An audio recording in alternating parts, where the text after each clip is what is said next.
noticed that the greenhouses on this site, the wooden ones, were run down, and fortunately they were condemned, so the council had to take them down. What we did then was we approached the council and said that if they told us how much the cost of taking them down was, we could use that and do something with the site.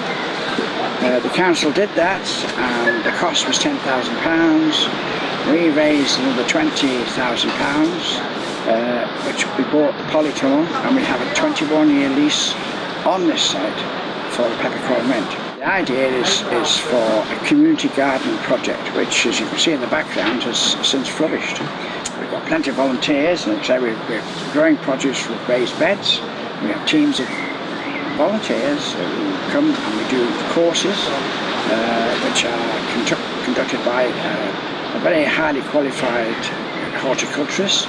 My role is a horticultural consultant, and I came across initially, as I say, to do the feasibility study, but now I'm more developing the volunteer training programme.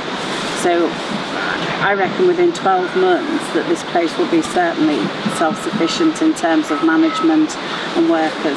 In the first year, all we actually did really was actually put down this structure.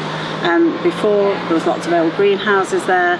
They were knocked down by the Denbighshire County Council, and then we were able to rebuild this facility.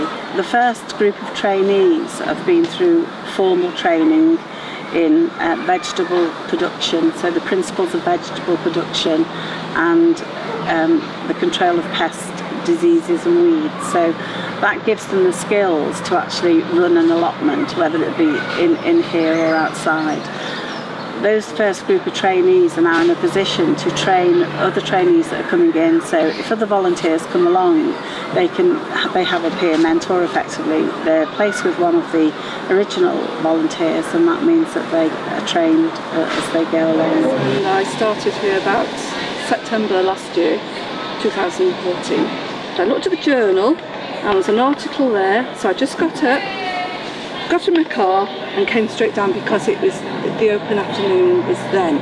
I've gardened, but I haven't been able to sort of garden so much latterly because of commitments.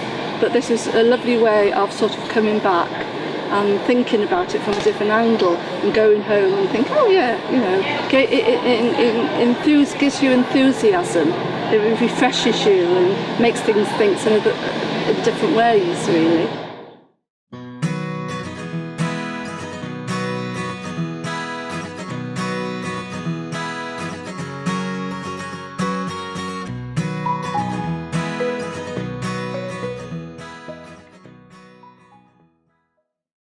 The development now, we've done our sort of first growing season now with the help of our horticulture advisor, who gave us an action plan for the first year of growing. We're halfway through the completion of that, and as this film will indicate, snapshots of various stages of growing within the project. We've done 2 accredited courses, and they've been successful with the volunteers. Our core volunteers now are able to take charge of things themselves, which is encouraging. We have two types of course we can run. We can do non-accredited training, which is done by ourselves using, you'd still get the same tutor, but we would develop the course and they can be tuned to whatever you want, so we can do bespoke courses. Or we work in partnership with Bge Explained to do accredited training, so we actually deliver a Goddard Cymru units, and those units can build up. We work from entry level 3 up to level 4 if necessary, but normally around level 2. And what you would do is you would do units of horticulture which would build towards a qualification. And as I said, that's in partnership with Bge Explained.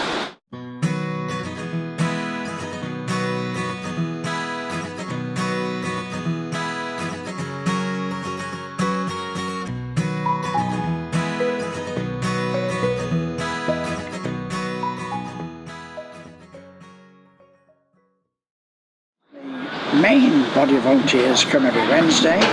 but it would be good if we get a few more volunteers, because then they can come on another day.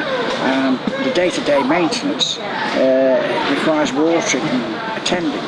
But we have Mr. David Thomas, who you'll probably interview later, who comes every day, and without him we wouldn't exist. Without him all the plants would die, and I come in 2 or 3 times a week because we live quite locally. But what we need now is more volunteers, so we can have a couple of teams to tend all the plants that they grow. And then they'll learn, they can have the produce that they grow, and any surplus we can sell. This is a really exciting project. I work across the country, and there's very few projects of this type where people have the ability to grow in a lovely protected structure. I think the fact that it's about growing to eat, so it's about education in the community, it's about training in the community, it's about helping people to develop for the future. So if I look at the way this project's developing, it's exciting, really exciting. If people want to volunteer, it's very simple. If they just ring us, or we have a website or Facebook, so you can contact us that way, and then we can arrange to come in. We can show you around. You can just do an afternoon, see if you like it, and then if you agree to do that, then we would put you through a volunteer induction, which looks at health and safety. It looks at the sort of things we do, our commitment to you, and then that your volunteer hours would be monitored. You'd work with other volunteers and myself to make sure that you're trained in the sort of things that will help you grow your own fruit and veg at home. I think it's a great opportunity if people can just come along and see, and they don't need to, if they might not be interested in so much in gardening, they might just, but they may find that they are, it's just come along and see, really. All I'm looking forward to is the future, and for this to prosper, to benefit the community, to be just as much involved, if not more, with other agencies, and all I can say is for it to go from strength to strength, and that would be our ultimate aim and goal. But I must thank the Ration Service, who've been most helpful. I mean, it's giving those people something to do who are on community service, and they seem to enjoy the fact that they are gardening, rather than rushing the streets or something. And we couldn't have moved quite as fast if we hadn't had their cooperation. I also like to thank the volunteers, and of course we must thank Dempsey County Council for their cooperation. In this instance they've been very, very helpful.